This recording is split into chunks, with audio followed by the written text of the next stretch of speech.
Okay. Good evening सगळ्यांना. नमस्कार. सगळ्यांचं स्वागत.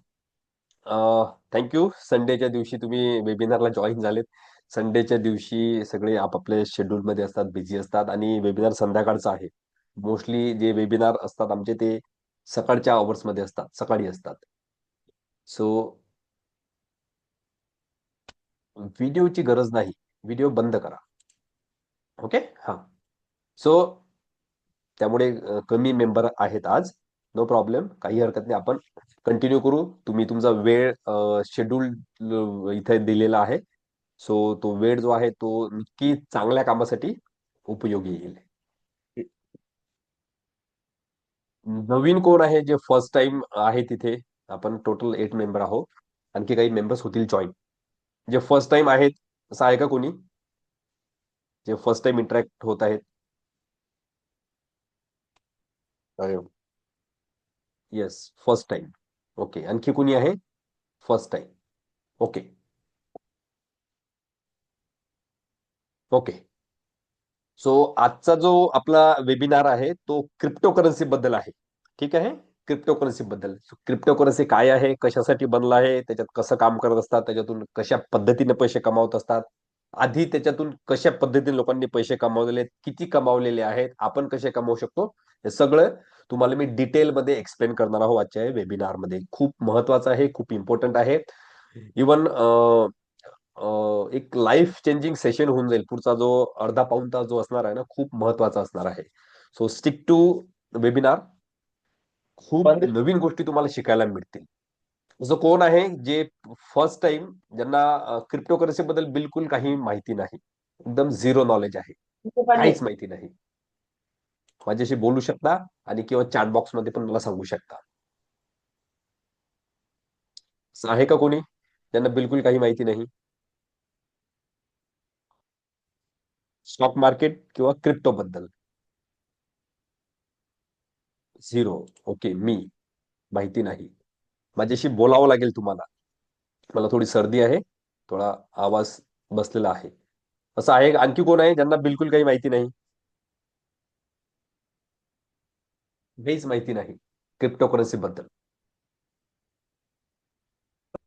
माहिती आहे बाकीच्यांना? माहिती नाही. चॅट बॉक्स मध्ये मेसेज वाचतो तुमचे. क्रिप्टो नो आहे, तुम्ही बोलू शकता. तुम्ही एक लक्षात घ्या, तुम्ही इथं ऐकण्यासाठी नाही, तुम्ही इथं काहीतरी शिकण्यासाठी आलेले आहात. तो शिकताना आहे ना, मी जे काही बोललेल ना ते तुम्हाला समजलं पाहिजे. ओके. सो मी जे बोलतो त्याचे एक डिस्कशनचा टॉपिक आहे आपला हा. सो तुम्हाला काही डाऊट्स असतील, काही प्रश्न मी विचारेल तर त्याचे उत्तर द्या तुम्ही. केवढं पीठ आहे? काय पीठ दाखव. हाय की पीठ. प्लीज तुमचा माईक बंद ठेवा. तुमच्या आजूबाजूला जर गोंधळ असेल तर माईक बंद ठेवा प्लीज. तुमच्यामुळे कोणाला डिस्टर्बन्स क्रिएट होऊ देऊ नका.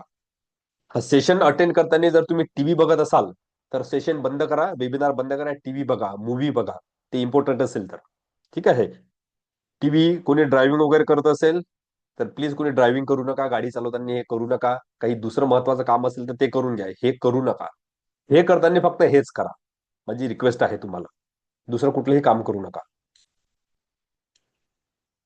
ओके. क्रिप्टो बद्दल काही आयडिया नाही? No. No idea. No idea. Okay. Stock market बद्दल? स्टॉक मार्केट बद्दल काही आयडिया आहे? हो आहे. स्टॉक मार्केट बद्दल आयडिया आहे. ओके. आहे आहे. ओके. सो आपल्याकडे जेव्हा पैसे असतात, पैसे जे असतात आपण कुठं कुठं गुंतवणूक करतो? पहिलं म्हणजे शेअर मार्केट आहे. आता सगळ्यांना माहिती आहे शेअर मार्केट. सोनं, गोल्ड वगैरे, जमीन, प्लॉट किंवा फ्लॅट किंवा शेती. बरोबर. आणखी कुठे इन्व्हेस्ट करू शकतो आपण? बस हेच आहेत जागा. बरोबर. कोणाला उधार वगैरे देऊ शकतो आपण. ते एक इन्व्हेस्टमेंट झाली. इन्व्हेस्टमेंट काही वस्तू खरेदी नाही करत. जसं एखादी आपण गाडी घेतो, कार घेतली, ती इन्व्हेस्टमेंट झाली का? ती इन्व्हेस्टमेंट नाही झाली. ती इन्व्हेस्टमेंट नाही झाली. गाडी घेतो, ती इन्व्हेस्टमेंट नाही झाली. ओके. ते लायबिलिटी झाली. ओके. ते ऍसेट नाही झालं. ऍसेट अँड लायबिलिटी म्हणजे काय? इन्व्हेस्टमेंट म्हणजे काय? की अशा ठिकाणी पैसे गुंतवणे, अशा ठिकाणी पैसे टाकणे की ज्याची त्या वस्तूची किंमत भविष्यात वाढली पाहिजे. जर तुम्ही गाडी विकत घेतली एखादी त्या गाडीची किंमत भविष्यात वाढणार आहे का? 10 लाखाची गाडी घेतली, 10 लाखाच्या गाडीची किंमत वाढणार आहे का? नाही वाढत. त्याची किंमत 10 वर्षानंतर कमी होईल. पण तेच 10 लाख रुपये तुम्ही जर गोल्डमध्ये इन्व्हेस्ट केले, 10 लाखाचं सोनं विकत घेतलं, तर त्या 10 लाखाची व्हॅल्यू, त्या 10 लाखाच्या सोन्याची जी व्हॅल्यू आहे 10 वर्षानंतर वाढेल. बरोबर. सो त्याला म्हणतात इन्व्हेस्टमेंट. सो जमिनीमध्ये पैसे वाढतात, गोल्डमध्ये पैसे वाढतात, शेअरमध्ये पैसे वाढतात. ओके. आता हे क्रिप्टो करन्सी काय भानगड आहे? क्रिप्टो करन्सी काय भानगड आहे? किंवा तुम्ही बिटकॉइन हा शब्द ऐकला असेल. क्रिप्टो, बिटकॉइन हे शब्द तर नक्कीच ऐकले असतील. या 3 ते 4 वर्षामध्ये हे सगळ्यांच्या कानावर आलेले शब्द आहेत, पण नेमकं काय असते हे कळत नाही आपल्याला. बरोबर. सो हे क्रिप्टो क्रिप्टो करन्सी हा एक पूर्ण शब्द आहे. Crypto currency. क्रिप्टो म्हणजे काय असते नेमकं? क्रिप्टोचा शब्दशः अर्थ काय? क्रिप्टेड मेसेज. आपण जे कम्प्युटरवर ज्या फाईल्स असतात ना आपल्या, त्यात मेसेज असते, क्रिप्टेड मेसेज, क्रिप्टेड फाईल. म्हणजे त्याला काही त्याला पासवर्ड प्रोटेक्टेड असते, ते इझिली ओपन होत नाही. एक क्रिप्टेड असते ती फाईल, इझिली ओपन होत नाही. बरोबर. एक काय बाबा आपण काय असते, त्याला पासवर्ड दिलेला असतो. सहजासहजी ती फाईल ओपन होत नाही, ती क्रिप्टेड आहे. ओके. ही तशीच क्रिप्टो करन्सी आहे. करन्सी म्हणजे चलन. हे काय म्हणणं सहजासहजी ओपन होणारं चलन नाही. प्लीज, कोणाचा माईक चालू आहे, प्लीज बंद करा. होय, प्लीज. आता ह्याला कळत नाही का त्याला? ओके. तुमच्यामुळे प्लीज कोणाला डिस्टर्बन्स क्रिएट करू नका. ओके. आता सगळे म्यूट झाले. ओके. आता नेमकं, आता हे जे बोललो हे पण कदाचित तुम्हाला समजलं नसेल. क्रिप्टो करन्सी, क्रिप्टेड मेसेज नेमकं काय असते, आणखी आणखी डिटेलमध्ये सांगतो, एकदम डिटेलमध्ये. पण त्याच्यासाठी आपल्याला खूप जुन्या इतिहासात जावं लागेल. जुना इतिहास म्हणजे एकदम अश्मयुगात. एकदम अश्मयुगात, जेव्हा आपले पूर्वज होते, जेव्हा आपला जन्म झाला, माणूस झाला, तेव्हा.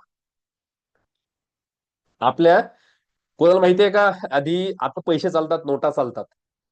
1 रुपयाचा कॉईन, 10 रुपयाचा कॉईन, 100 रुपयाची नोट, 500ची नोट, 2000ची नोट आता चालतात. या नोटांच्या आधी काय होतं, कोणाला माहितीये का? कोणी सांगू शकते? माहितीये कोणाला? नोटांच्या आधी काय होतं तर? माहिती आहे का?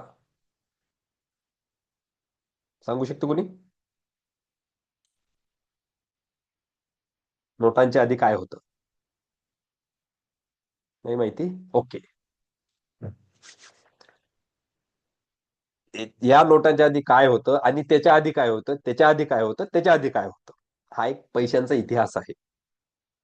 पैशांचा इतिहास आहे. हे जे चलन आहे ना, हा चलनाचा इतिहास आहे.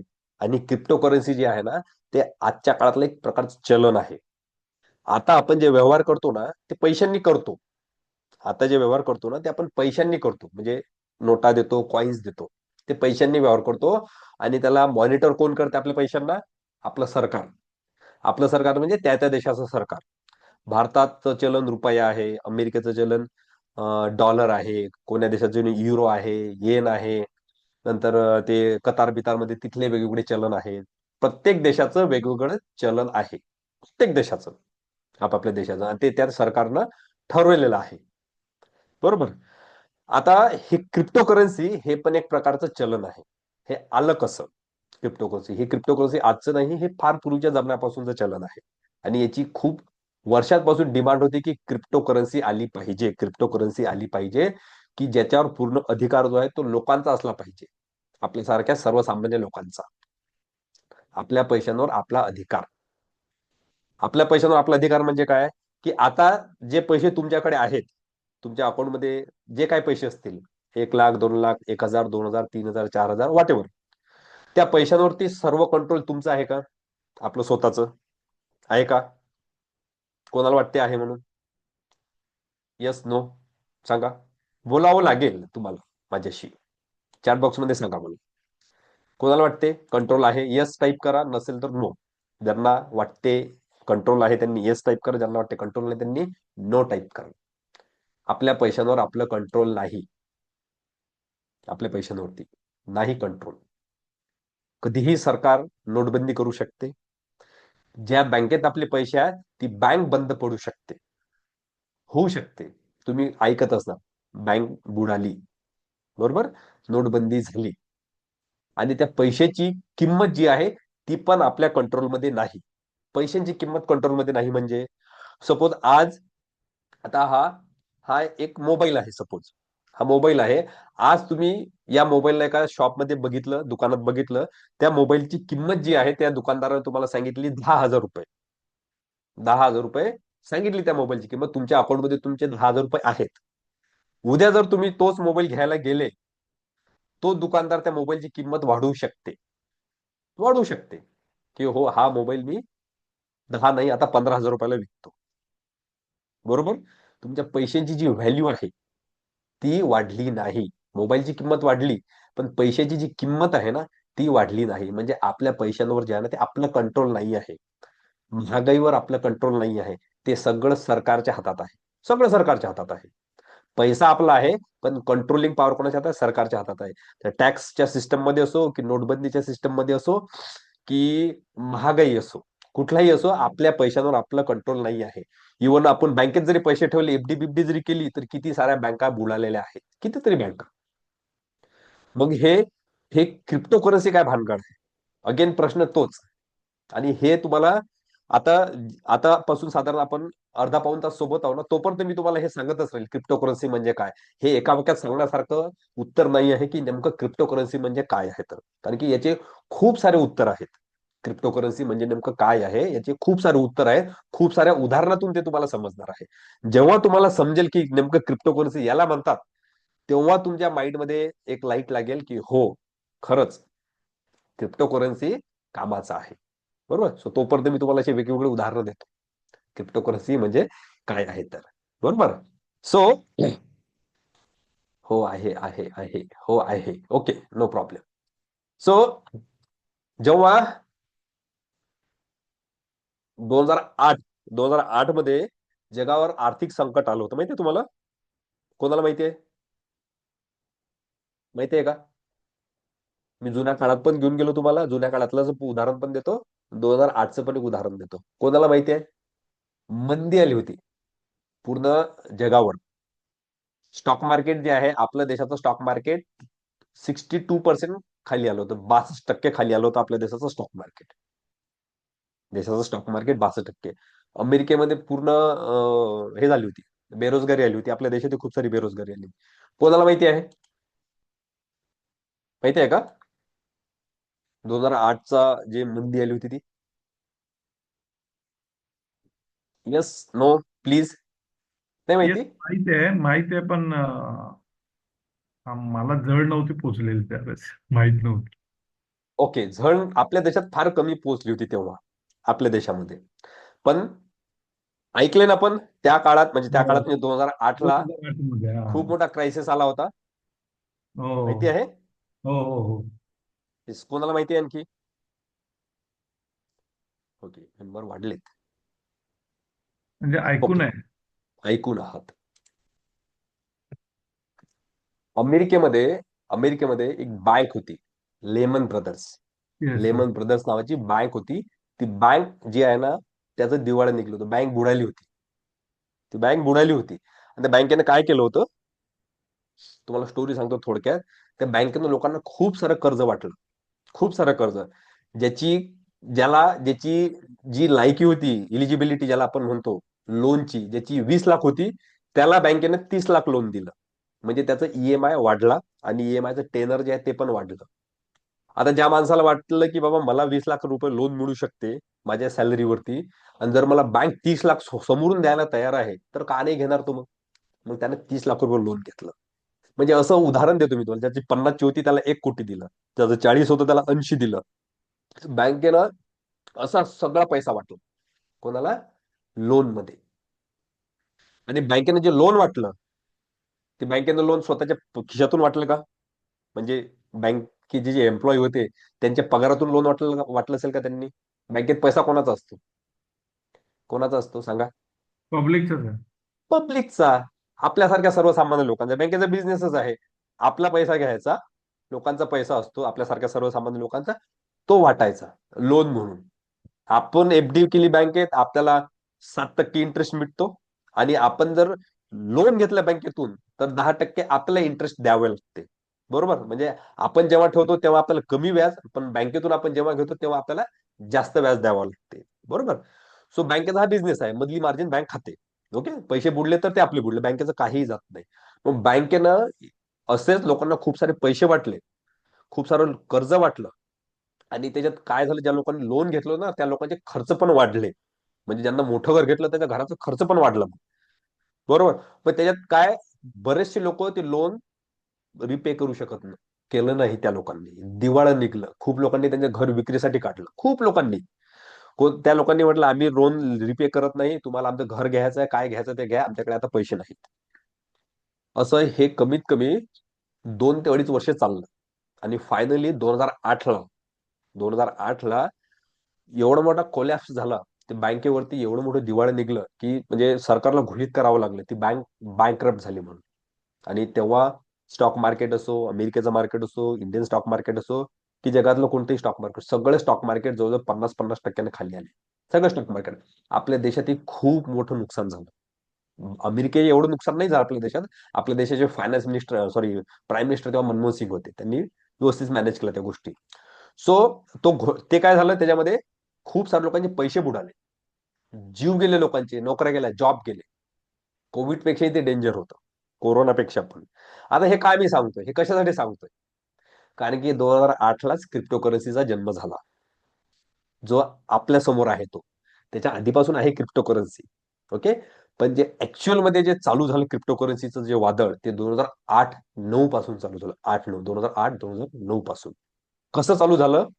1990 मध्ये, 1990 मध्ये, 90-91च्या दशकात जे खूप मोठे तज्ञ लोक, आयटी सेक्टरचे, कम्प्युटरचे, टेक्नॉलॉजी सेक्टरचे खूप मोठमोठे जे तज्ञ आहेत, खूप मोठे अर्थतज्ञ असो, टेक्नॉलॉजीचे तज्ञ असो, त्या लोकांनी सरकारला, सगळ्या देशातल्या सरकारला, आणि त्याच्यात काही फक्त एका कोणत्या देशातले तज्ञ नव्हते, खूप साऱ्या देशातले, खूप साऱ्या देशातले तज्ञ लोक, त्यांचे ग्रुप होता, ग्रुप आहे अजूनही, त्याचं नाव होतं सायपर पंक. सायफर पंक, मी प्रोनाऊन्सिएशन थोडंसं सायपर पंक पंक असं होऊ शकते, सायपर पंक त्याचं नाव आहे. तर सायपर पंक ग्रुप त्या लोकांचा होता, आणि ते ते प्रत्येक देशाच्या सरकारला सांगत होते की तुम्ही असे जे नोटा छापता, लोकांना जे लोन देता, लोक रिपे करू शकत नाही, जे कुठल्याही प्रकारचे टॅक्सेस लावता, लोकांकडून कुठल्याही पद्धतीने पैसे घेता, हे चुकीचं आहे. लोकांचा मेहनतीचा पैसा आहे, त्याच्यावर त्यांचा कंट्रोल राहिला पाहिजे, त्यावर कंट्रोल राहिलं पाहिजे. कोणत्याच देशातल्या सरकारनं याची काळजी घेतली नाही, कोणत्याच देशातल्या सरकारनं हे ऐकलं नाही. कारण की सरकार कोणाच्या पैशांवर चालते? लोकांच्या पैशांवरती चालते. मग सरकार कशाला ऐकेल त्या लोकांचं? त्या लोकांनी खूप वेळा सांगितलं, त्या ग्रुपने खूप वेळा सांगितलं की हे ऐका आमचं, पण त्यांनी ते ऐकलं नाही.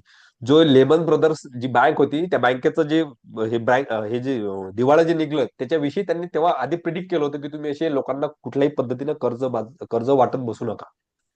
तेव्हा पण त्यांनी ऐकलं नाही. मग या ग्रुपनं जेव्हा हा घोटाळा झाला, तेव्हा त्यांनी क्रिप्टोकरन्सी लॉन्च केली. घोटाळा झाल्यानंतर, कोणता, जेव्हा अमेरिकेची बँक आहे त्या बँकेचा घोटाळा झाल्यानंतर त्यांनी क्रिप्टोकरन्सी लॉन्च केली. अगेन प्रश्न हा आहे की नेमकं क्रिप्टोकरन्सी म्हणजे काय? मग अगेन प्रश्न तोच आहे की क्रिप्टोकरन्सी म्हणजे त्यांनी लॉन्च केली, त्यांनी काढली, पण नेमकं काय आहे म्हणजे क्रिप्टोकरन्सी? मला कोणाच्या हातात दिसली नाही क्रिप्टोकरन्सी, कोणाच्याच हातात दिसली नाही, पण नाव खूप ऐकलं, कोणाच्या हातात दिसले नाही, व्यवहार करताना मला कोणी दिसलं नाही. पण क्रिप्टोकरन्सीचं जे नाव जे आहे ते दुसऱ्या तिसऱ्या दिवशी आपल्या कानावर येत राहते, मोबाईलवर मेसेज असो, टेलिग्राम असो, व्हॉट्सअप असो, न्यूज असो, कुठून तरी आपल्या फीडमध्ये, इन्स्टामध्ये, फेसबुकमध्ये ते येत राहते की क्रिप्टोकरन्सी, पण ते दिसत नाही. बरोबर. काय भानगड आहे नेमकी? तर 2008ला क्रिप्टोकरन्सीचा, म्हणजे क्रिप्टोकरन्सीचा जन्म झाला, म्हणजे ऍक्च्युअल मध्ये ते यूज चालू झाला त्याचा, आणि त्याचा एक प्रोडक्ट आहे, करन्सी आहे, ती चलन आहे. ओके, एक प्रकारचं ते चलन आहे. कसा जन्म झाला त्याचा? कसा जन्म झाला? आता आपल्याकडे जेव्हा पैसे नाहीत, आपल्याकडे जेव्हा पैसे नाहीत, पैसे कॅश, माझ्याकडे पैसे नाहीत, पण माझ्याकडे सोनं आहे, गोल्ड आहे, माझ्याकडे गोल्ड आहे, सोनं आहे, तर माझ्याकडे पैशापेक्षा जे सोनं आहे त्याचं जास्त इम्पॉर्टन्स आहे. पैशापेक्षा जे सोनं माझ्याकडे आहे त्याचं खूप जास्त इम्पॉर्टन्स आहे. कसं, जेव्हा जगात जेव्हा म्हणजे मनुष्याचा जन्म झाला, मनुष्याला जेव्हा समजायला लागलं ना, लोकांना जेव्हा समजायला लागलं, अश्मयुगाच्या नंतर लोकांना थोडं व्यवहारिक ज्ञान आलं, देवाणघेवाणीचं ज्ञान आलं, तेव्हा जेव्हा ती देवाणघेवाण होती ती ना, ती बार्टर सिस्टम न व्हायची. कशी देवाणघेवाण व्हायची? Barter system. ऐकलं का शब्द कोणी? Barter system yes. ऐकलंय? हो. गध्याच्या बदल्यात घोडा, बैलाच्या बदल्यात गाय. बरोबर ना? म्हणजे काय नेमकं सांगू शकते का? बार्टर सिस्टम म्हणजे काय? ऐकले का कोणी शब्द? Yes no? हो हो ज्यांनी हो हो. कधीच ऐकलं नाही हे नो टाईप करा. मी का प्रश्न विचारतो माहितीये का? म्हणजे तुम्हाला जर माहिती असेल ना, तर मला किती डेप्थ मध्ये जाऊन सांगायचं आहे ते मला कळते. जर तुम्ही नो म्हटलं तर मग मला कळते की हो, खूप साऱ्या मेंबर्सला माहिती नाही. मग जास्त डेप्थ मध्ये जाऊन मी ते तुम्हाला एक्सप्लेन करू शकतो. नो इक्विलेंट व्हॅल्यूचं एक्सचेंज होतं. सांगतो मी. ओके, सांगा आणखी कोणाला माहिती बार्टर सिस्टम?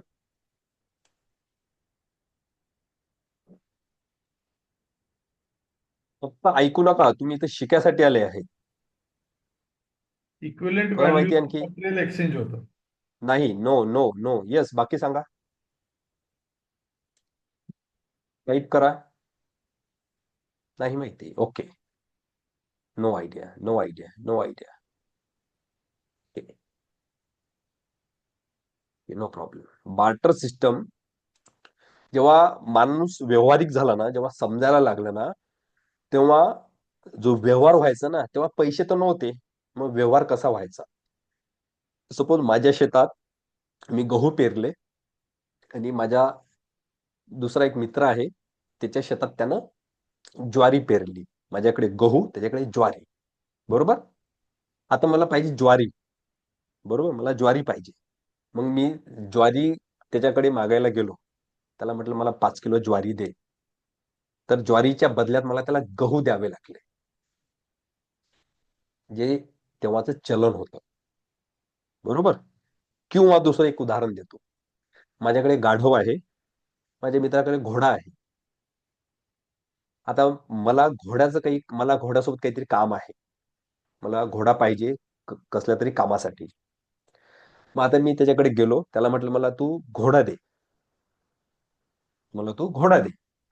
मग त्याला मी काय देऊ चलन म्हणून? तर मी त्याला माझ्याकडचं गाढव दिलं. हे गाढव घे आणि त्याच्या बदल्यात मला तू एक घोडा दे. आणखी एक उदाहरण सांगतो. की सपोज एखाद्याकडे कोंबड्या आहेत आणि एकाकडे बकरा आहे. बरोबर ना? एखाद्याला कोंबडा, एकाकडे बकरा आहे. आता एखाद्याला जर त्या बकऱ्यावाल्याला त्याला जर चिकन खायचं असेल किंवा त्याला जर कोंबडी पाहिजेत असेल बकऱ्यावाल्याला, तर त्याला त्याचा बकरा त्याला द्यावा लागेल आणि त्याकडून त्याला कोंबडी घ्यावं लागेल. हा जो व्यवहार आहे, हा इक्वॅलंट होता का? समतुल्य होता का? काय वाटते? पारदर्शक होता का? ट्रान्सपरन्सी होती का याच्यामध्ये? किंवा समसमान होता का? किंवा दोघांनाही सारखा न्याय मिळायचा का त्याच्यामध्ये? काय वाटते तुम्हाला? न्याय मिळायचा दोघांना पण? मिळायचं का? Yes or no? न्याय मिळायचा का सांगा? मिळायचा. कसा न्याय मिळायचा सांगा, ज्यांनी येस म्हटलं ते? न्याय कसं मिळायचं? घोड्याचं काम वेगळं आहे, गध्याचं काम वेगळं आहे. बरोबर? घोड्याची किंमत जास्त आहे, गध्याची, गाढवाची किंमत कमी आहे. बरोबर? मी जर गहू पिकवतो, गहूमध्ये कदाचित वेगळे प्रोटीन असतात, ज्वारीत कदाचित वेगळे प्रोटीन असतात. मी माझ्या शेतात ऍपल घेतो, तो दुसरा कोणी त्याच्या शेतात ऑरेंज घेतो. बरोबर ना? असं सगळ्या बाबतीत तुम्ही इमॅजिन करा. मी फक्त तुम्हाला 2-4 उदाहरणं दिली. कुठलीही वस्तू, त्याच्यात वस्तूची देवाणघेवाण व्हायची. जे व्यवहार व्हायचं ना, तेव्हा काही चलन नव्हतं, तेव्हा पैसे नव्हते. वस्तूची देवाणघेवाण व्हायची, फक्त वस्तूंची. याला म्हणतात बार्टर सिस्टम. आधीच्या काळात जे चलन होतं ते बार्टर सिस्टम होतं. याला म्हणतात बार्टर सिस्टम. म्हणजे वस्तूंची देवाणघेवाण व्हायची फक्त. पण याच्यामध्ये काय व्हायचं की दोघांनाही, एकाला एकाचा फायदा व्हायचा आणि एकाचा नुकसान व्हायचं त्यामध्ये, कारण की दोघांनाही सारखी व्हॅल्यू नाही मिळायची. मग याच्यावर तोडगा म्हणून आहे ना, तेव्हा पहिलं चलन काढलं. पहिलं चलन. आणि पहिलं चलन काय होतं माहितीये का? पहिलं चलन, नदीमध्ये शंख आणि शिंपले असतात ना, नदीतले शंख आणि शिंपले, त्याला चुनखडी पण म्हणतात. नदीतले शंख आणि शिंपले याच्यावर व्यवहार व्हायला लागले, की तू एवढे शिंपले दे, 10 शिंपले दे, 10 शिंपल्याच्या बदल्यात मी तुला एक गाढव देतो. 50 शिंपले दे, त्याच्या बदल्यात मी तुला एक बकरी देतो. 1000 शिंपले दे, त्याच्या बदल्यात मी तुला माझ्याकडचं आणखी धान्य देतो. असा व्यवहार व्हायला लागला. पण शिंपले एवढ्या प्रमाणात मिळायला लागले की त्याच्यात अगेन मानवी स्वभाव, घोटाळा व्हायला लागला शिंपल्यांमध्ये पण. चुनखडी शिंपले, कारण की ते मिळायला लागले, लोक तुटून पडले नद्यांवरती. मग काय करायचं? मग त्यांनी आणखी अशी मेटल सारखी वस्तू जी आहे, धातू, त्याचं इन्व्हेशन झालं. धातू, मौल्यवान धातू सापडला, सर्वात मौल्यवान. आणि सर्वात मौल्यवान धातू सापडला म्हणजे गोल्ड, सोनं. सोनं असं धातू सापडलं जे विरघळत नाही, काही त्याच्यात अडचण नाही, आणि सोन्यावरती व्यवहार व्हायला लागले, गोल्डवरती. आणि जे की अजूनही चालू आहेत, अजूनही चालू गोल्डवरती व्यवहार. गोल्ड ही करन्सी नाही आहे, गोल्ड ही रिझर्व्ह करन्सी आहे. रिझर्व्ह, रिझर्व्ह म्हणजे स्टॉक मधली कोणत्याही देशाच्या रिझर्व्ह करन्सीमध्ये गोल्ड येते. गोल्डवर व्यवहार होत नाहीत. आपण एखाद्या दुकानात सोनं घेऊन गेलो आणि त्याला म्हटलं बाबा हे माझ्याकडचं सोनं ठेव आणि मला तू धान्य दे, तो व्यवहार चालत नाही. ती फक्त म्युच्युअल अंडरस्टँडिंगवर चालते. म्हणजे एखादा दुकानदार तुमच्या ओळखीचा आहे, त्यानं जर म्हटलं तुम्हाला की हो ठीक आहे, मी गोल्ड ठेवतो तुझ्याकडचं आणि माझ्याकडचं सामान घेऊन जा, ते अनऑफिशियली चालते, पण ऑफिशियली चालत नाही आपल्या देशात. अनऑफिशियली चालते, ऑफिशियली चालत नाही. ती एक रिझर्व्ह करन्सी आहे गोल्ड, बरोबर. सो गोल्ड रिझर्व्ह करन्सी, आणि त्या गोल्ड रिझर्व्ह करन्सीच्या बेसिसवरती सरकार आपल्या देशात नोटा छापते. किती रिझर्व्ह करन्सी आहे त्याच्या बेसिसवरती सरकार नोटा छापते. आता हे क्रिप्टो करन्सी आलं कुठून? अगेन, ओके, क्रिप्टो करन्सी म्हणजे आजचं डिजिटल गोल्ड. कोणतं? Digital gold. क्रिप्टो करन्सी म्हणजे डिजिटल गोल्ड. आपल्याकडे जी गोल्ड आहे सध्या, आपल्याकडे जे गोल्ड आहे ते फिजिकल गोल्ड आहे, रिझर्व्ह गोल्ड आहे, ते आपण वापरतो, दिसते डोळ्यानं. पण क्रिप्टो करन्सीचा प्रोडक्ट आहे बिटकॉइन. बिटकॉइन जे आहे ते एक प्रकारचं रिझर्व्ह गोल्ड आहे. ज्या देशाकडे जास्त बिटकॉइन, आज तो देश पॉवरफुल, अशी व्याख्या बनत चालली आहे सध्या, बनत आहे. इलॉन मस्क सर्वात जास्त बिटकॉइन जे आहेत, सर्वात जास्त दुसऱ्या तिसऱ्या नंबरचे कॉइन्स जे आहेत, ते बिटकॉइन जे आहेत ते इलॉन मस्क कडे आहेत. सर्वात श्रीमंत माणूस जगातला. डोनाल्ड ट्रम्प, त्यांच्याकडे कितीतरी अब्ज कोटी रुपयाचे कॉइन्स आहेत, बिटकॉइन्स आहेत, ते पण टॉप रिचेस्ट पर्सन मध्ये आहेत. लॅरी फिंक, लॅरी फिंकचं नाव ऐकलं कोण? लॅरी फिंक नाव ऐकलं? ओके, गुगल करजा लॅरी फिंक कोण आहेत तर. लॅरी फिंक टॉपचे रिचेस्ट पर्सन, ओके. जगातल्या सगळ्या देशातली अर्थव्यवस्था ते कंट्रोल करतात, लॅरी फिंक. त्यांच्याकडे खूप सारे कॉइन्स. सो बिटकॉइन म्हणजे एक प्रकारची डिजिटल करन्सी आहे. ज्यांच्याकडे बिटकॉइन आहे म्हणजे त्यांच्याकडे एक प्रकारचे डिजिटल गोल्ड आहे. आणि याचा जो यूज आहे ना, याचा यूज एक डिसेंट्रलाइज सिस्टम सारखा केला जातो. डिसेंट्रलाइज म्हणजे काय? की सगळं कंट्रोल जे आहे ते आपल्याकडे असेल, कोणत्या सरकारकडे नसेल, कारण की ते जगभरात चालते. तुमच्याकडे जर एखादा कॉइन आहे, एखादा बिटकॉइन आहे किंवा क्रिप्टो करन्सी आहे, तर सरकार त्याच्यावरती नियंत्रण आणू शकत नाही. सरकार त्याला हे म्हणू शकत नाही उद्या मी त्याची नोटबंदी करतो किंवा ते बंद करतो, सरकार हे म्हणू शकत नाही. कारण की ती जी करन्सी आहे ती लोकांनी आणलेली आहे आणि पूर्णपणे लोकच त्याला ऑपरेट करतात. लोकच आपल्यासारखे ऑपरेट करतात त्याला. मी माझ्याकडचं तुम्हाला पाठवू शकतो, तुमच्याकडून तुम्ही दुसऱ्याला पाठवू शकता, आणि त्याच्या थ्रू खूप साऱ्या देशांमध्ये व्यवहार होतात. खूप साऱ्या देशात व्यवहार चालू झालेले आहेत. आपल्या देशात ऑफिशियली व्यवहार अजून चालू झालेले नाही. जसं सोन्याचे, गोल्ड जे फिजिकल गोल्ड आहे, फिजिकल गोल्डचे व्यवहार आपल्या देशात अजून चालू झालेले नाहीत किंवा चालत नाही, अनऑफिशियली चालते. तसं क्रिप्टो करन्सीचं आहे, डिजिटल गोल्डचं आहे, की अनऑफिशियली आपल्या देशात व्यवहार चालतात, अजूनही चालतात, चालू झालेले आहेत कितीतरी व्यवहार. ऑफिशियली सरकारनं त्याला ऑफिशियली सरकार त्याला मान्यता देऊ शकत नाही. सरकार देऊ शकत नाही कारण की ते कोण्या एका देशाची करन्सी नाही आहे, ती डिसेंट्रलाइज आहे आणि पूर्ण जगात ती पसरलेली आहे. त्यामुळे कोणतं सरकार त्याला कंट्रोलमध्ये आणू शकत नाही. कोणाकोणाला समजत आहे सांगा, कोणाकोणाला कन्फ्युजन होत आहे? खूप डिटेल आहे आणि खूप डेप्थ आहे आणि थोडस कन्फ्युज करण्यासारखं आहे. कोणाला समजत आहे?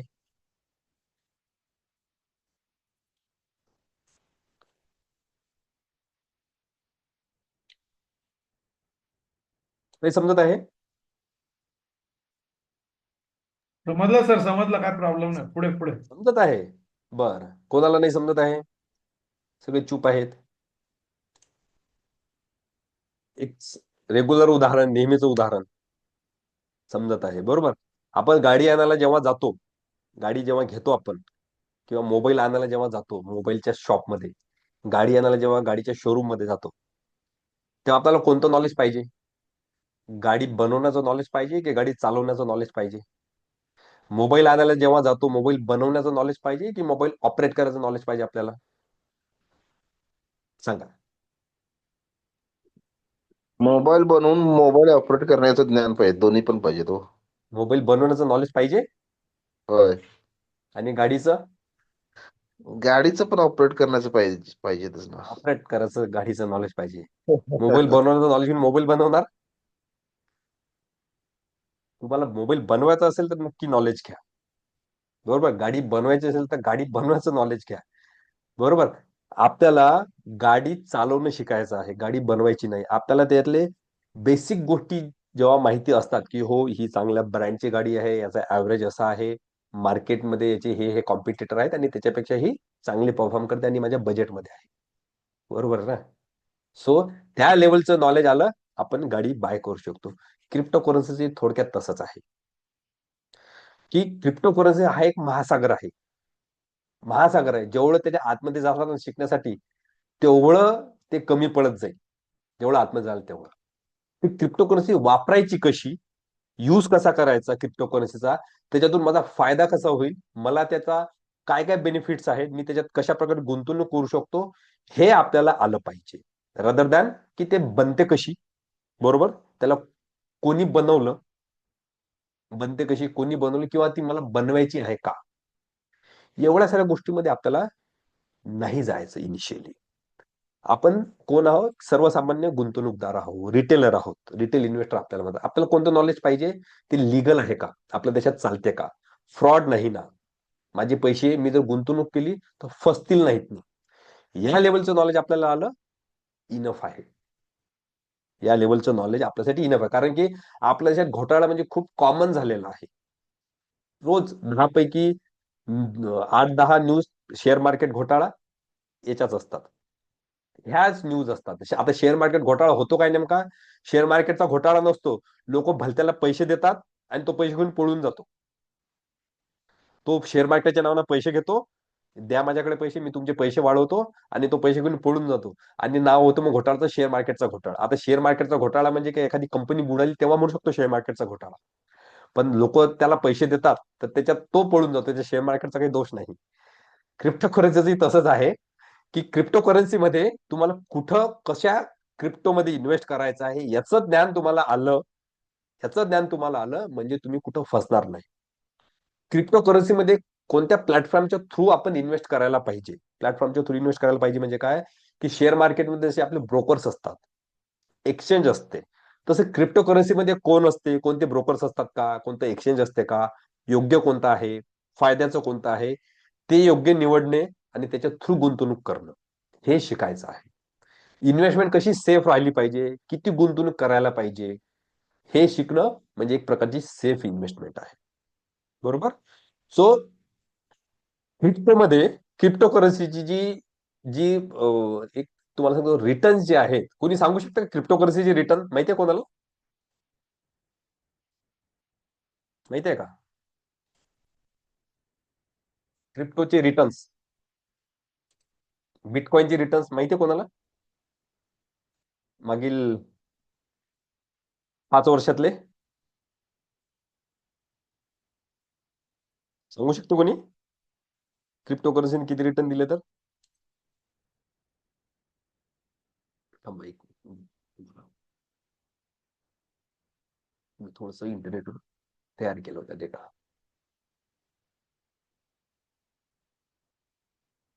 हे बघा, स्क्रीन दिसते माझी? हा 5 वर्षाचा डेटा आहे, मागच्या 5 वर्षाचा SIPचा. आपण जे SIP करतो ना, ETF असो की म्युच्युअल फंड असो, नॉर्मली निफ्टी 50चा, गोल्डचे रिटर्न आणि बिटकॉइनचे रिटर्न. दर महिन्याला आपण साधारण एक 10,000ची जरी SIP केली ना, 10K ची, 10K च्या SIP मध्ये 5 वर्षामध्ये गोल्डने, गोल्डचा जो अॅन्युअल CAGR आहे तो 6% आलेला आहे 2020 पासूनचा. निफ्टी 50चा आलेला आहे 8.5चा, आणि बिटकॉइनचा जो CAGR आहे तो 24-25% आहे. CAGR म्हणजे कंपाऊंड अॅन्युअल ग्रोथ रेट. याच्यापेक्षा जास्तच आहे, याच्यापेक्षा जास्त. हे कट कूट करून हा डेटा समोर आलेला आहे. तुम्ही स्वतः गुगल करू शकता, स्वतः स्वतः करू शकता. गुगलवर फक्त सिंपल टाईप करायचं की बिटकॉइनचे मागील 5 वर्षातले रिटर्न, त्याच्या अभ्यासमध्ये टाकायचं निफ्टी 50चे किंवा गोल्डचे, हे टाकायचं. सिंपल तुम्हाला हा डेटा मिळून जाईल. आणि सगळ्यांपेक्षा जास्त जे रिटर्न मिळतील ते तुम्हाला बिटकॉइनचेच मिळतील, क्रिप्टोकरन्सीचे. क्रिप्टोकरन्सी म्हणजे पैसा तो पटीनं वाढलेला आहे, पटीनं दुप्पट, तिप्पट, चौपट, 5-5, 6-पट, 7-पट. बिटकॉइन 2009ला जेव्हा 2008-9ला जेव्हा लॉन्च झाला ना, त्याची किंमत किती होती? 6 रुपये इंडियन करन्सीमध्ये, 6 रुपीज. आणि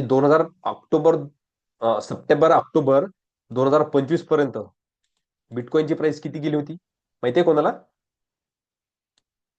सांगू शकतो कोणी? 1,26,00,000. म्हणजे 6 रुपयाचे किती झाले ते? 1,26,00,000. तुम्ही स्वतः चेक करू शकता, मी फक्त सांगतोय. सध्याचा रेट काय आहे सर? हा, आता सध्याचा काय आत्ताचा रेट म्हटलं? काय आहे? आजचा रेट, आज आजचा 89, क्रिप्टो आज आहे 87-88 लाख, 87-88 लाखाच्या 88 आसपास आहे. आणि कमी आला की कमी आला आहे, कमी झाला आहे. ओके, 88 लाख. ओके, 88 लाख आहे आजचा रेट. ओके, सो हा इथं आहे, तुम्हाला रेट दाखवतो मी.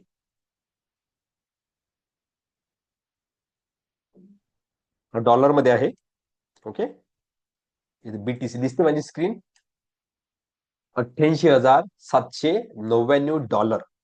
याला 85 ने मल्टिप्लाय करा. डॉलरचा रेट जो आहे तो 85 रुपये आहे. इथे किती दिसते ना? $88,799, $88,799.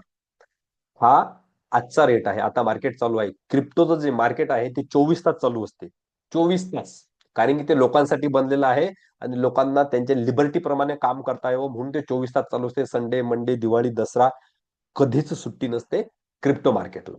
ओके, सो 6 रुपयाची किती? 6 रुपये सांगतो मी. तुम्ही स्वतः, मी इथं तुम्हाला कुठला डेटा दाखवणार नाही.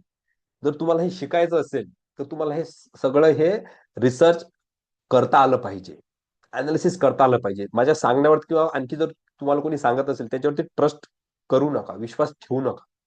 आपल्याला काही गोष्टी स्वतः चेक करता आल्या पाहिजेत की खरंच एवढे रिटर्न यांनी दिलेले आहेत. बरोबर, डेटा मॅनिप्युलेट होऊ शकते, मी तुम्हाला मॅनिप्युलेट करून डेटा देऊ शकतो.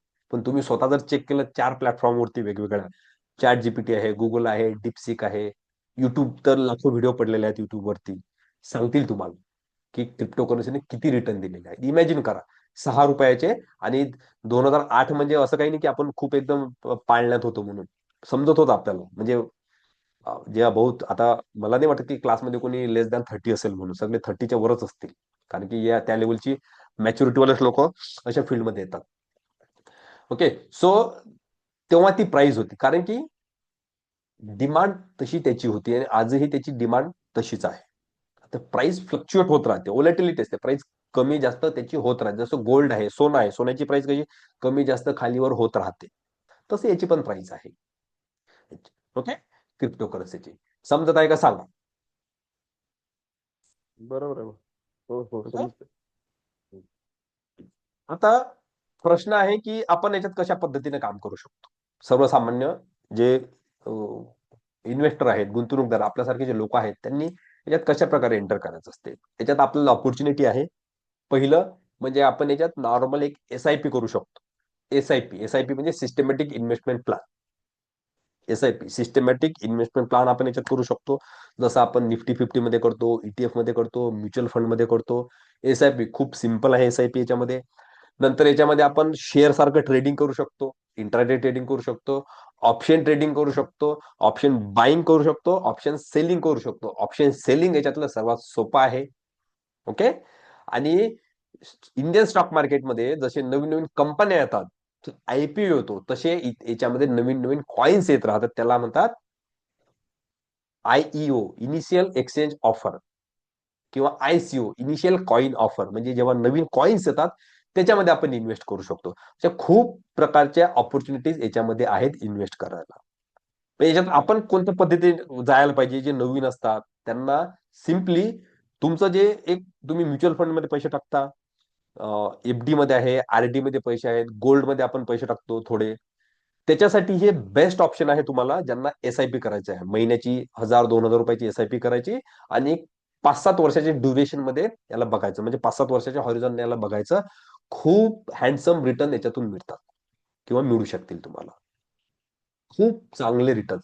पास्ट डेटा बघता फ्युचर आपण प्रेडिक्ट करू शकतो. म्हणजे पास्ट मध्ये काय दिलं, कुठलंही मार्केट असो, मार्केट आपण प्रेडिक्ट कोणत्या बेसिसवरती करतो, पास्ट मध्ये त्याने परफॉर्म कसं केलेलं आहे त्याच्या बेसिसवरती आपण त्याचं फ्युचर प्रिडिक्ट करू शकतो. सो पास्ट चांगला आहे, फ्युचर नक्की चांगलं असू शकते.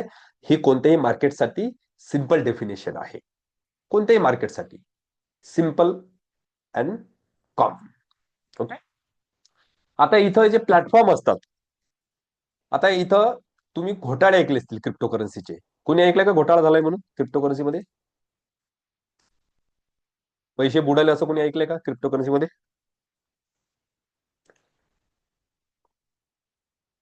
ऐकलंय का?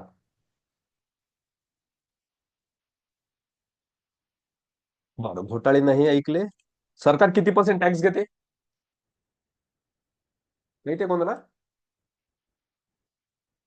क्रिप्टोकरन्सीवर. क्रिप्टोकरन्सी म्हणजे काय की याच्यातून जे काही तुम्ही प्रॉफिट कमावता ना, ट्वेंटी या पर्सेंट प्रॉफिटवर सरकार किती टॅक्स घेते माहितीये का? 20%. 34%. आणखी घेते 4% एक वेगळा टॅक्स आहे. जवळजवळ 30 ते 34% टॅक्स गव्हर्नमेंट याच्यावर घेते क्रिप्टोकरन्सीच्या प्रॉफिटवर. आणि लोक तो पण देतात. तो देतात कारण की ते परवडते त्यांना. कारण की याच्यात प्रॉफिट मार्जिन तेवढी आहे. 30% देऊनही लोकांना ते परवडते. आता आपल्यासोबत झालंय काय माहिती आहे का? इंडियन मेंटॅलिटी तुम्हाला सांगतो. आपण एकतर कोण्या गोष्टीवर विश्वास ठेवत नाही. आपली जी लहानपणापासून जी काय म्हणतात त्याला, आपल्याला जे शिक्षण जे मिळालंय ना आपल्याला आपल्या फॅमिलीकडून, महाराष्ट्रीयन फॅमिली स्पेशली, आपण सगळे मराठी जाऊन, आपल्याला की इन्व्हेस्टमेंट करू नको, धंदा करू नको, पैसे कशात टाकू नको. आपल्याला धंदा म्हणजे एक प्रकारची आपली एक इज्जत बाहेर निघणं आहे. म्हणजे म्हणजे आपण जर म्हटलं मला कुठला धंदा करायचा आहे, की तर आपल्या आजोबांना बाबांना असं वाटतं की हा माझी लाच काढते, आता हा शिकत नाही, हा काही गुंडा मावाली बनते. ही treatment most of the Maharashtrian फॅमिलीमध्ये आहे. म्हणजे काय, तुम्ही शिका आणि फक्त नोकरी करा, शिका आणि फक्त नोकरी करा. याच्यातून झालं काय की आपले खूप सारे लोक बिझनेस मधून बाहेर पडलेले आहेत. आता आलेत या 4-5 वर्षांमध्ये खूप सारे लोक युथ बिझनेसमध्ये आलेत. नंतर स्टॉक मार्केटमध्ये पण यायला लागले. स्टॉक मार्केटचं नाव काढले की लोक म्हणायचे की हा सट्टेबाज आहे का. आता यायला लागलेत. पण स्टॉक मार्केट आपल्या हातातून निघून गेलेलं आहे. बिझनेस आपल्या हातातून निघून गेलेले आहेत.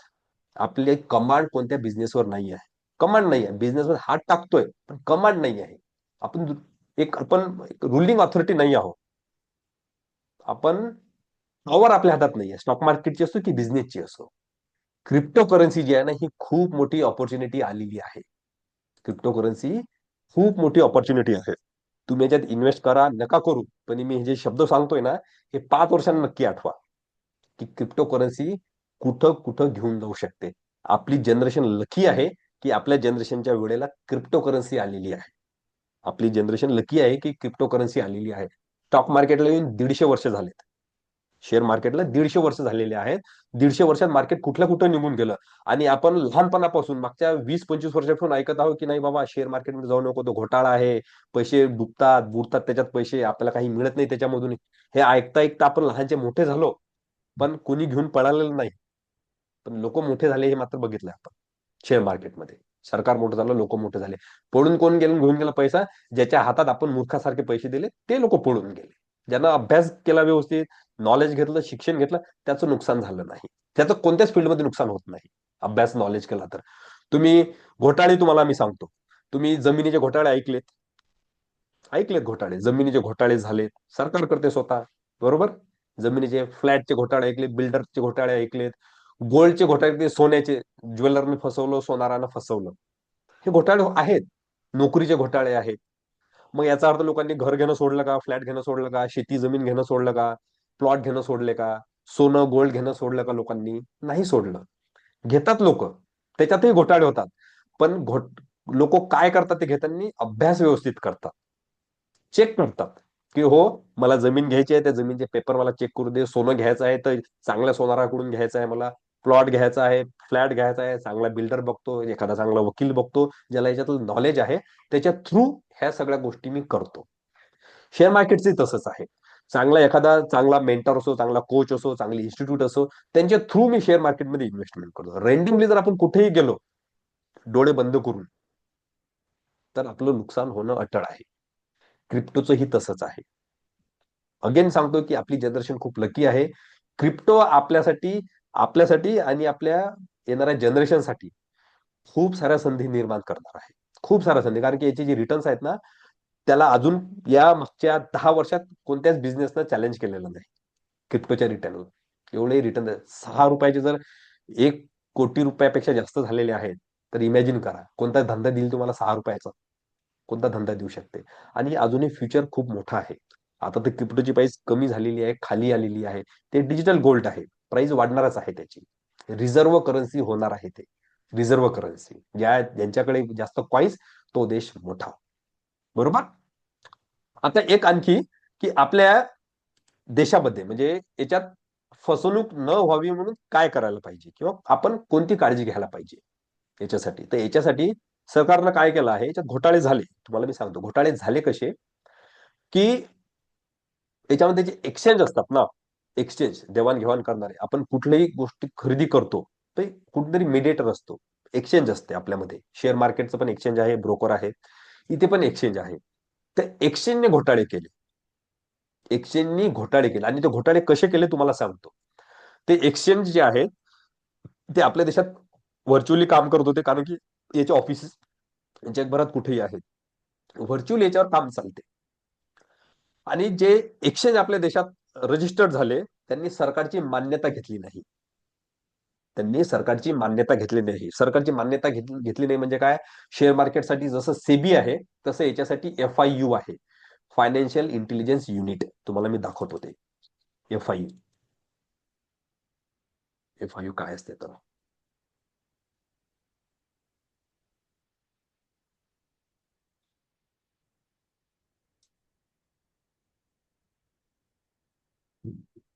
FIU म्हणजे फायनान्शियल इंटेलिजन्स युनिट. ते एक सरकारची एक संस्था आहे. ती काय करते, सरकारची संस्था, ती अशा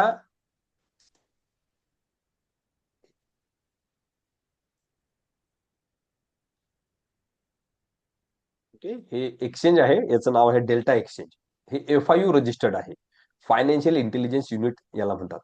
हे FIU कडे जे एक्सचेंज रजिस्टर्ड आहे किंवा लिस्टेड आहे, त्याच एक्सचेंजच्या थ्रू आपल्याला काम करायचं असते. असं कुठलंही अल्तभलत एक्सचेंजवर काम करायचं नसते. आणि लोकांना ही माहिती नसते कोणत्या एक्सचेंजवर काम करायचं आहे, कुठल्या एक्सचेंजवर काम करायचं आहे. रँडमली युट्यूबवरती कुठलेही व्हिडिओ बघायचे आणि त्याच्यावरून जर काम केलं आपण, तर आपल्या संग घोटाळा होईलच. कारण की ऑनलाईन स्कीम, स्कॅम, ऑफर्स वगैरे दाखवून ह्या जर गोष्टी केल्या, तर नुकसान तर होणंच आहे. सो FIU रजिस्टर्ड एक्सचेंजवर काम करायचं असते, फायनान्शियल इंटेलिजन्स युनिट, जे सेबीच्या आणि RBIच्या अंडरमध्ये काम करते. FIU, financial intelligence unit, FIU त्याला म्हणतात. मी तुम्हाला दाखवतो डेल्टा एक्सचेंजचा FIU. कुठे गेलं? हा,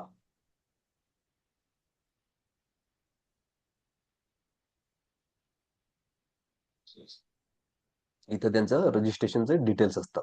तुम्हाला सिम्पली गुगलवर तुम्ही जरी चेक केलं तरी तुम्हाला ते माहिती मिळेल. FIU registered.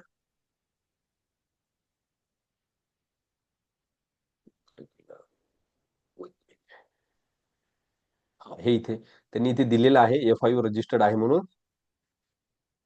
We are registered with FIU government of India and we are fully compliant with the Indian regulations.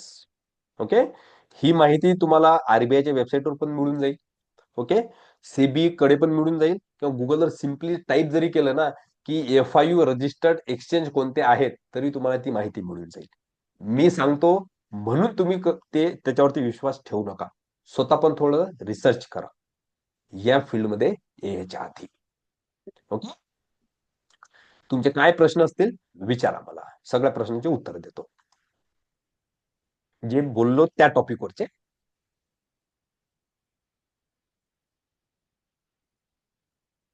Yes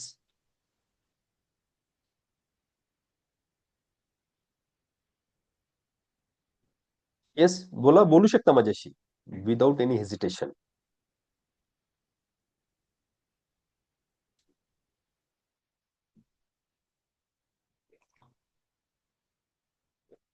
नाही बोलायचं? समजलं नाही याचा अर्थ? येस, कोण आहे इथं? स्टुडंट पैकी कोणी आहे का?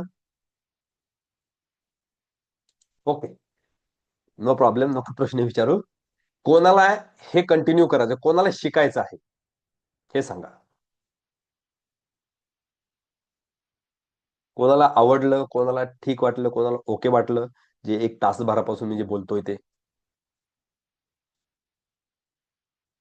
येस, नाही आवडलं, काही कामाची नाही, बडबड, फालतू आहे. अच्छा, असं नाही ना काही. Okay, okay, good, informative. Okay, आवडलं, मला आवडलं. Okay okay. सो मी पुन्हा सांगतो की त्या भ्रमात कोणीही राहू नका की आपण जे लहानपणापासून जो आपल्या मनात भ्रम टाकलेला होता ना की हे आपल्यासाठी नाही, ते आपल्यासाठी नाही आहे, ते दुसऱ्यासाठी आहे, असं करता करता सगळे बिझनेस, सगळ्या इंडस्ट्री आपल्या हातातून निघून गेलेल्या आहेत. हे एकच आहे की जे आपल्या हातात आहे. ओके, हे एकच आहे, आपल्या हातात आहे आणि याच्यात एंटर व्हायचं आहे सगळ्या मराठी लोकांना. ओके, मी क्लासेस घेतो, याचे क्लासेस आहेत, मी स्टॉक मार्केटचे पण क्लासेस घेतो आणि क्रिप्टोचे पण क्लासेस घेतो. दोन्ही शिकवतो आणि एकदम बेसिक पासून स्टेप बाय स्टेप तुम्हाला इंडिव्हिज्युअली तुमच्या SIP पासून असो की ट्रेडिंग पासून असो सगळ्या गोष्टी तुम्हाला असं 0 लेवल पासून ट्रेन करून देण्याची जबाबदारी माझी.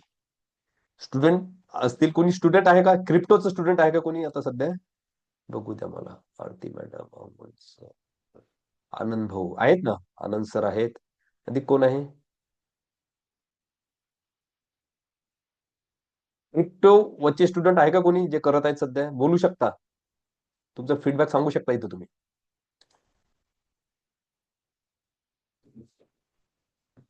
कोणाला जॉईन करायचं आहे, कोणाला शिकायचं आहे, हे गेलं तर खूप काही जाणार नाही. ओके, आणि शिकले तर खूप काही शिकायला मिळेल, लक्षात घ्या. ऑब्विसली गेलं तर खूप काही जाणार नाही, म्हणजे शिकवण्याची फी लागणार आहे फक्त, म्हणजे फी काही अशी काही लाखो करोड रुपयामध्ये नाही आहे की तुमचं खूप मोठं आर्थिक नुकसान होणार आहे त्याच्यामधून. जो वेळ मी तुम्हाला देणार आहे त्या वेळेचीच किंमत मी फक्त घेणार आहोत. बाकी तुम्हाला ट्रेन करून देण्याची जबाबदारी पूर्ण माझी, आणि तुम्हाला असं ट्रेन करेल की तुम्ही दुसऱ्याला ट्रेन करू शकता. येस, बोला. कोणी बोलत नाही, माईक म्यूट आहेत का सगळ्यांचे? मी म्यूटचं बटन, ओके, मी म्यूट केलेलं होतं.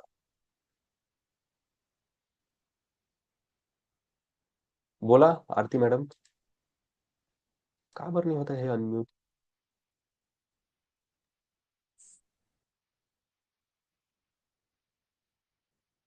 ओके, चॅट बॉक्स मध्ये सांगा, मला हे नाही कळत आहे कसं अनम्यूट करायचं आहे तर.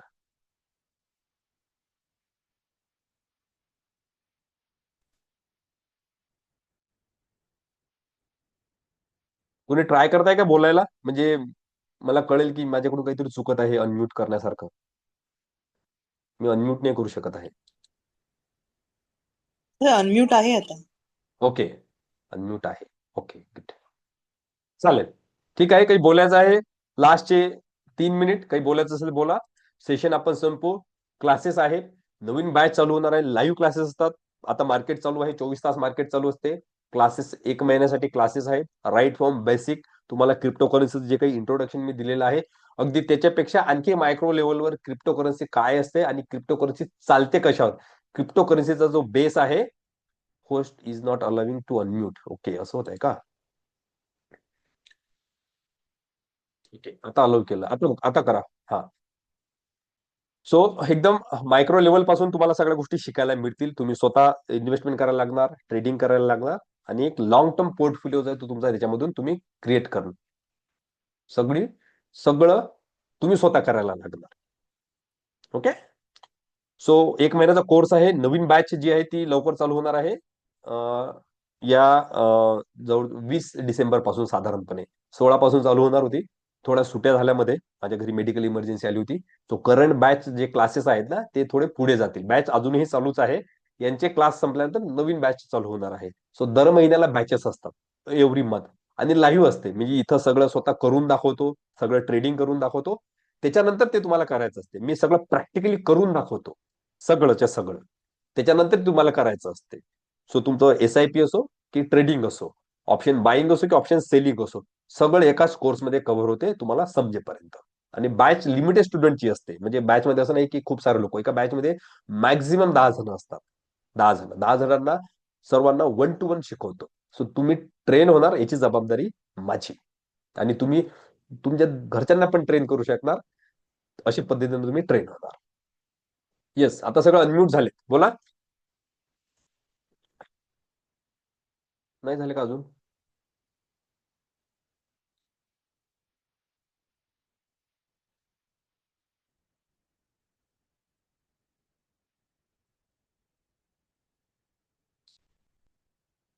बोला आरती मॅडम, आनंद भाऊ,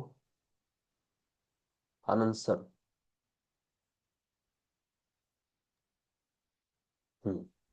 येस. येस, येतोय ना आवाज? हा, येतोय. Yes, good. He he is my friend as well as student. So त्यांनी जॉईन केलं आहे. जेव्हा त्यांनी जॉईन केलं ते पण बोललो मला काही माहिती नाही. म्हटलं तुम्ही करा जॉईन, मी आहे, तुम्हाला शिकवतो, सांगतो. तुमचा फीडबॅक तुम्ही इथं शेअर करू शकता. मी फीडबॅक मध्ये जस्ट एक सर्वांना सांगेल की शिकण्यासाठी नवीन फील्ड आहे, इंटरेस्टिंग आहे. बरोबर, रेग्युलर आपलं जे मार्केट आहे त्यापेक्षा खूपच सोपं आहे, मी तर खूप म्हणेल. सोपं आहे आणि शिकायला आणि समजायला सोपं आहे. आणि ग्रोथ प्लॅटफॉर्म ज्याच्यावरती आपण काम करणार आहोत ना, जे सर शिकवतील आपल्याला, ते सुद्धा खूप सोपे आहेत. बरोबर. इंडियन सेशन मार्केट इंटरॅक्टिव्ह सारखं होतं. नाही आहे कॉम्प्लिकेशन. इंडियन मार्केट कॉम्प्लेक्स आहे थोडं. Yes. सो त्यापेक्षा हे नक्की So, सोपं आहे काम करायला. याच्या आधी मी कधी ऑप्शन्स ट्रेडिंग वरती बेसिक नॉलेज होतं शेअर मार्केटचं, पण बरोबर, ऑप्शन्स ट्रेडिंग वगैरे असं काही केलेलं नव्हतं. पण ते सुद्धा बरोबर, मी आता करतोय, अजून सुद्धा बरोबर, करतोय लाईव्हली. बरोबर, आणि ज्या स्ट्रॅटेजीज आपण शिकतो क्लासमध्ये, त्या बरोबर. बेसिसवरती 10% तर इझिली होतच होते. काही ट्रेड माझे 49-51% व्होलेटाईल आहे मार्केट. पर्यंत 10%, 20% आरामात प्रॉफिट होते याच्यामध्ये. प्रॉफिट होते. बरोबर. आणि काही ट्रेडमध्ये मी ग्रुपमध्ये स्क्रीनशॉट्स पण शेअर केले हो, होते. पाठवले तुम्ही. तर 49-50% पर्यंत पण 50% एका दिवशी त्यांनी प्रॉफिट घेतला आहे. केलेलं आहे. 50% पण. येस. इथे दिसते सगळं स्वतः. Okay, thank you so much for your valuable feedback. Welcome आणखी सर. कोणाला बोलायचा काही प्रश्न असेल तर विचारा. जे नवीन आहेत ना त्यांना काही क्वेरी असेल तर विचारा. क्लासेस संबंधित, शिकण्यासंबंधित किंवा क्रिप्टोकरन्सी बद्दल विचारू शकता.